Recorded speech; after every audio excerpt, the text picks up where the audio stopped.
ಅದಕ್ಕೆ ಒಂದವೂ ಎಲ್ಲ ಕೈ ಬಿಡ್ತಂದ್ರ ಇವರೆಲ್ಲ ಪತನ ಆದ್ರಂದ್ರ ಈ ದೋಷ ಅವನಿಗೆ ಸಲ್ಲುವುದರಿಂದ ಅವನು ಇವರಿಗೋಸ್ಕರವಾಗಿ ಶಾಸ್ತ್ರದ ರಕ್ಷಣೆಯನ್ನು ಮಾಡಲೇಬೇಕು.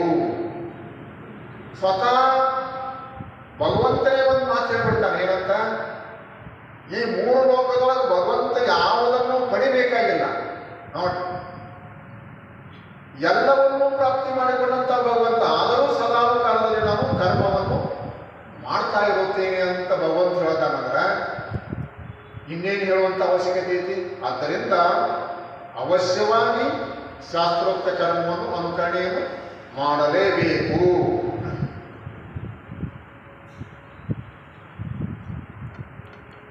ಎಲೆ ಅರ್ಜುನ, ಮೂರು ಲೋಕಗಳಲ್ಲಿಯೂ ನನಗೆ ಯಾವ ಕರ್ತವ್ಯವೂ ಇರುವುದಿಲ್ಲ ಮತ್ತು ನಾನು ಪಡೆಯದೇ ಇದ್ದು ಈಗ ಪಡೆಯಬೇಕಾದಂಥದ್ದು ಯಾವುದೂ ಇಲ್ಲ. ಹೀಗಿದ್ದರೂ ನಾನು ಕರ್ಮದಲ್ಲಿ ತೊಡೆಯೇ ಇದ್ದೇನೆ. ಎಲೆ ಅರ್ಜುನ, ಮೂರು ಲೋಕಗಳಲ್ಲಿಯೂ ನನಗೆ ಯಾವ ಕರ್ತವ್ಯವೂ ಇಲ್ಲ. ಈ ಒಂದೇ ಲೋಕ ಅಂದ್ರೆ ಮೂರು ಲೋಕದೊಳಗೆ ಭಗವಂತನಿಗೆ ಮಾಡಬೇಕಾದದ್ದು ಯಾವುದೂ ಕರ್ತವ್ಯವೂ ಇಲ್ಲ ಮತ್ತು ಪಡೆಯಬೇಕಾದದ್ದು ಯಾವುದೂ ಇಲ್ಲ.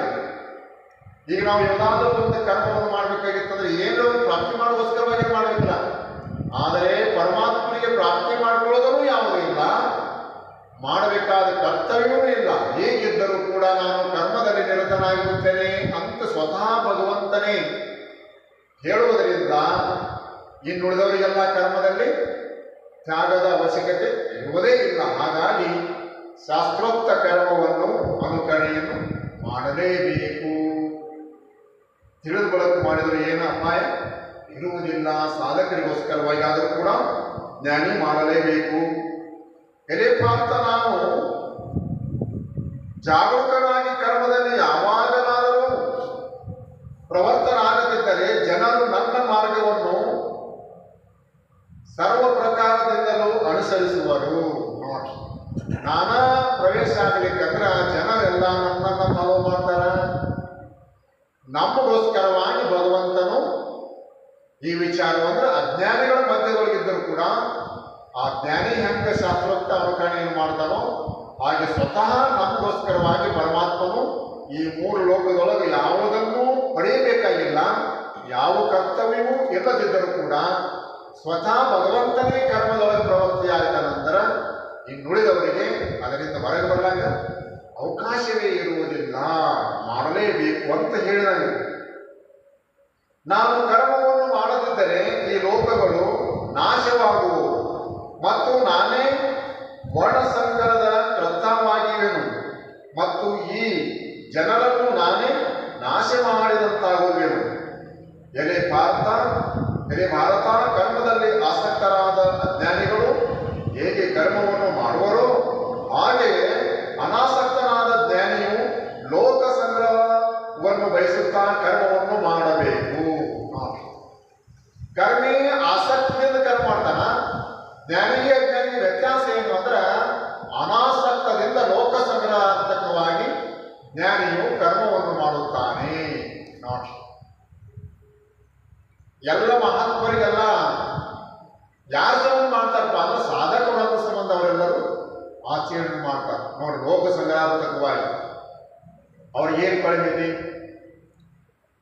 ಅವರಿಗೆ 2 ಹೊತ್ತು ಪ್ರಸಾದ ಎಲ್ಲೇ ಭಿಕ್ಷಾ ನೀಡಿದರೆ ಸಿಗುತ್ತೆ. ಆದರೂ ಹಗಲು ರಾತ್ರಿ ಎನ್ನದೇ ಸಮಾಜ ಕಲ್ಯಾಣಕ್ಕಾಗಿ,